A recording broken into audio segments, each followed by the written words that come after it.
శ్యామ్ వాళ్ళ అత్తయ్య మామయ్య అయితే మధుర వాళ్ళ ఇంట్లో లేకపోవడం చూసి ఒక ప్లాన్ వేస్తారు. ఆ ప్లాన్లో ఇలా చేస్తారు. పాలల్లో మత్తుమందు కలిపి రాధకి ఇవ్వాలని పాలను అయితే డైనింగ్ టేబుల్ మీద పెడతారు. ఆ పాలను అక్కడ పెట్టి ఇంతలో రాధ అక్కడికైతే హాల్లోనికి వస్తుంది.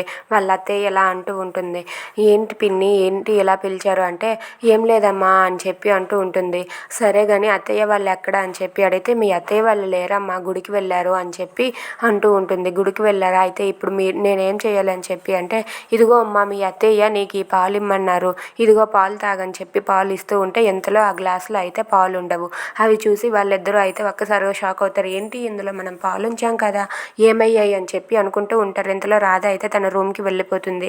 ఇక ఆ మొత్తం మంది కలిపిన పాలు తాగేసిన రుక్మిణి అయితే తన రూమ్లోనికి వెళ్ళి ఇలా అనుకుంటూ ఉంటుంది, ఏంటి ఈరోజు అంతా నాకు గమ్మత్తుగా ఉంది, అసలు ఏం జరిగింది అని చెప్పి ఆలోచించుకుంటూ, ఇదంతా శ్యామ్ కారణంగానే, శ్యామ్ వస్తే ఈరోజు ఎలాగైనా సరే నేను శ్యామ్ని వదిలిపెట్టను అని చెప్పి రుక్మిణి అనుకుంటూ ఉంటుంది. ఇంతలో శ్యామ్ అయితే చాలా కోపంతో రుక్మిణి దగ్గరకు వచ్చి రుక్మిణి రుక్మిణి అని చెప్పి గట్టిగా అరుస్తూ ఉంటాడు.